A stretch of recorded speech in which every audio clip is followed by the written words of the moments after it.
Yo, be any minute for a test plug. To be nearly in bed sheriff Colimati, in getting Thomas me Okan. Negani Femone, many emo minji, Aquara Minawata, or Bozu Califanumwe, Wangabu, if I know you. I'm going to a bounty bar and restaurant, Numwe, Bowangabu, Kawadenche, or Chata, Honorable Dr. Bernardo Koboe, if I know you, Wangabu. Many Dromona Woba Siam. Woba Chata, Denche, Siam. Big man. Denche Siam. Was no Wobi Chata, be Agony Wobiti was an no Chata, Eshivari, Sheriff, Rohane Eshivari, Obe. Many face conveniently at all, Laryea Kingston. But if you're if you because maybe late in bed, me barely young with you, not a form of Emmanuel Dishi. Or Coba in Blofube like I watch your Emmanuel. I told me Emmanuel Laryea Kingston. The instant blank bed, me a ketchum, me Jenny Mochana. Okay, yes, just send that with them. Many Lina, many far fine for war. Can check instant blank bed like a chommy and Bali. I told me Chilicasa, Laryea Chilicasa. Lodi he said him Sablani at a chom. She be Emmanuel Laryea Kingston. Nakandi Ibe. Teshi no Jimmy, she form me a Gamashi. Eko a Gamashi na choje Kurada so. Kurada so edi imami se Jegangbe. Kurada so edi ina ni ehon apeteshi. Apeteshi ahon na akekwe wo fun. She papa ni je teshi. She daye Gamashi odoba. Daye Oshafort odoba dani move keba teshi papa say move keba teshi because in papa Beishiana le teshi go on school go on post store the ehami to video ko ni in ya home do niani you can move Gamashi after under 17 World Cup ni she Gamashi by the year she inani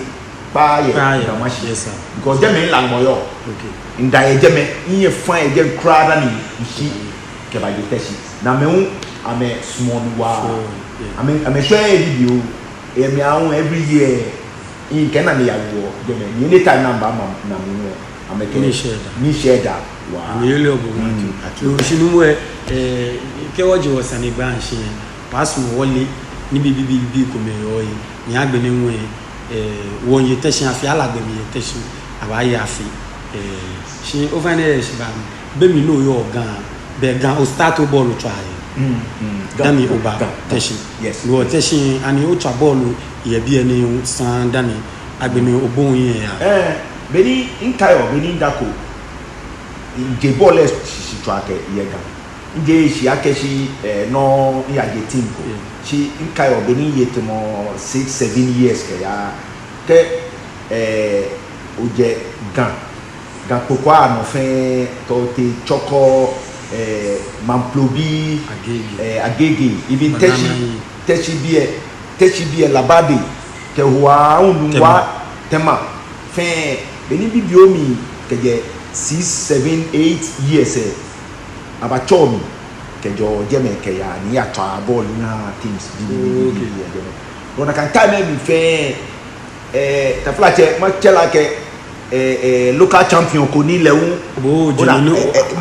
kemba ball we fa le da akutu mi fe je chi keje gan bukom ni ji bukom ke mancha go na fe o chabo ke uche na kan age group ni ke je no ke li fe all the time ajiowani ye mo fe mo ko ni aje no e Gamashi ni twaball alo ma plobi ni twaball o ba no comparison akele compare do if you to mu yen fans me ne me yen no me player ko ni no me ake abolo ye ni kele waji amukwe okay Kenya ali amukwe amukulisi daga wochole lele kele de no kele to coats ko me kele to coats ko me ni wodi shi me wo dollar ko ni wo yin bon fama wo bon under 17 under 14 under 14 under 17 ya mi you ever fit to mo igbo ni le shikete BT United ni Cowley babies be ba him and I was lucky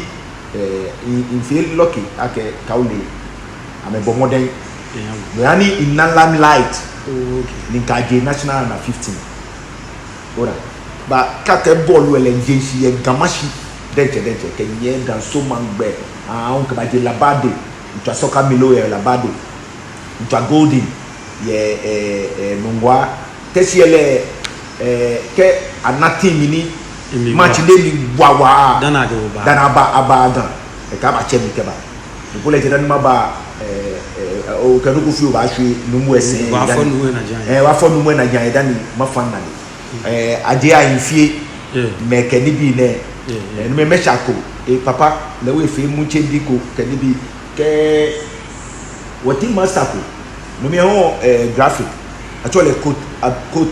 quotation ade che quote slim ni we quotation yes no me if you ask Shan go to school le yin iska baba o iska baba ejinu we menyo so lenta si me mi ba no me ya wo ska agbo ke je mi ale sinu we no me atwa man special ya boma atwa go Salem Park Kedo Park na ga match say emi wala be mi ni waji abefa obi emi ni ne park no ni nchene o twa ball kenye na ga jembe dan o twa kenye jembe fe ko che Monday Stars ko time ni twa Ghana Premier League Olympics ton no me aboma Monday Stars da ka what matches Saturday Sunday Ghana Premier League na all the top players from Nungwa Labade Mamplobi mo femo ni the Premier League player ni e ba sumo de ba aboma de bata sometimes o te ekokulu because Monday Stars atwa ya ekobi ni Monday Stars do jino ni won wo ka afi odu pa ni fi aga flex o na tomo minege no me style you know into match Accra Sports Stadium bo modern wa na ga game ne le gbe no ni Graphic Sports anami wa bene injo mo mi fe pe mabashia ni kan abachon obi age boji mo no fe pa mini ndo mo lengle no onu shi ona no mi lengle no shon nyo pete ji kege money kan abachon be no pete mi na bo injo money ke bato Monday Stars ejilo ni efi o mi fo benika gbege me na ni mo fi love na show sinu wa info ona na gan jembe Premier League na ge ocha olidan ocha as down inkayo man ko ye aduemi bese eye o calendar pete storm in pant no wo go no aji o box aji o support mini yani na gan no go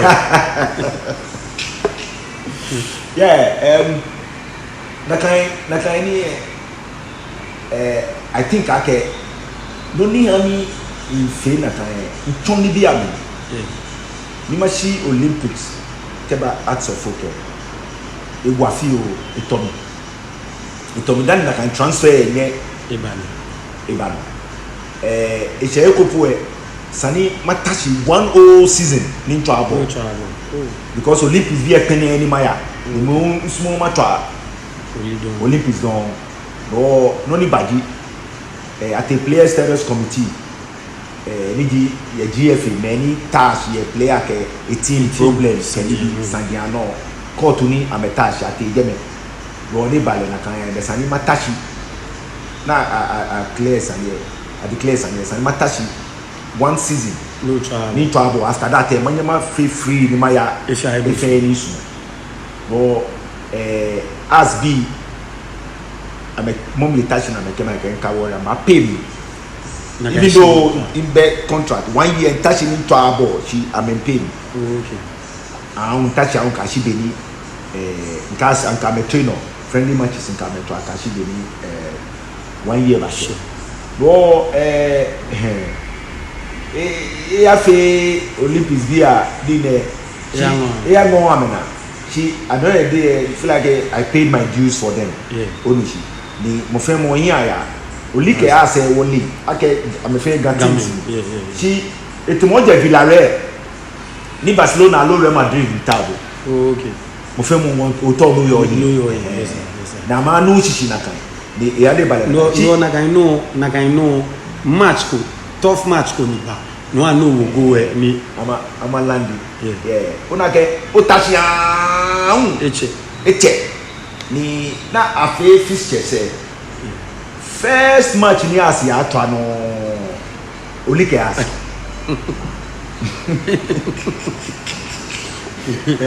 no besani lai afi no go lai power afi no mi e bedo mo mi ake mafi ndoko ni magie machi impante ke match kuna na the flash inboxes ni e bedo mo mi na time before the match but no ni your do mo mi no ji sani machine tan yeah ona e ha me motivation ake kwe ubi ne ni mia mene nkabe sani machine tan ni mo fe mo ni le mi ke gbe ke bi ahie be ni da kwa ni acho mi la ego machine yeah ona mi ne keke e bale nya fe du ko e ni nyom blonda ona though is form of motivation because oba boda e ro be sani ana bi ana no do ba no fe ro be ke bi ahie mo fe mo ni le mi bi o mi fe ele ake mi ke before make mi ba ma chabo pu ye akutu na mi gbenda obo aga ko mi mafia me neke ni kaka church no because of the motivation ni no ke on building ai wo o feel iba ni e push up femo ko nyon fi e chale aba nwe do keke inena result ge that be we gbe ono mo ba most of times encourage me ni o feel no ni if you okay assure be na ba gbe na no na kind motivation ni na but in my head bejo me ake ma wo go maji e machi imploto e ba shinana in support ani but anyemi de ba gbe na you know wa de ache kona mi ni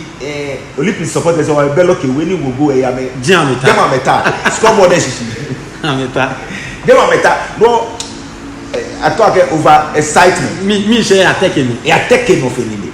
so mi neche mi ile no ni ba ni nje just won tali no ni blapante ke ba shishi keke no me white chapel yo no na white chapel machine na sansko white chapel am mi stapi the whole Ghana afego na Ghana chinwe owie no go chiche ni no age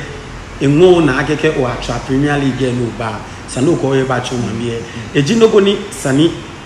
footballers conclude ni ba ye man conclude no efe no komo no enami allo no go ni sani efe bope oni no wa fe dabi sani efe no kwe no ni because me that be you at footballers I know show business DGM show business I am a P na me to amenabo in person neke oji ona ito nabo oh elebo read or ya internet no nabo but keji nabo physical neke e hanle me sheko yes sir I get that a lot in na P ni agbele oche no overwe oche gan sanene ifo gan ya Greater Accra ni foji amini ile ebe egula Africa that's it plug nuwe denche nuwe ka ote gan no shebuko no bite gadi mi layo agbana labi Stanley Israel SM 50 me onupako be anwe Jacob me buko banku me moko beni achion tani if you mi dabi si no ba seje no ko lai pa o ko mene lai pa o ko mene je tes ko na lai pa o mini ji no ni yo mi o yue ni BP si won to na otie wo ni olololo e age o yue o sani gba mi age o je teshi si game u peli o e wa age gonje no mi nka yo ni sian ko ni a drop ju age oni ni ko e peteje Jamestown mini ji na gan no mi to wole e plug in ona ke ejo shinle ni oke me no ke jino dani for many years abeni e pa ono mi jeme ndaye buko Jamestown jeme kra ndaye so e je nke bi fun ni bina afomi e jeme ti je na afomi no ni ba chon like kinsi ni jele bi fenli nke me ko mejensi ayemoko ni ekuleta flat e ke me ba je no chikeji ngbo le echo ese me ile me pi ni beninda ko na me ntwabo isumo ma chegbe na me ntwabo ni no me gbeke bibi ji wo na me fe gbe no me ye national under 15 ni boko na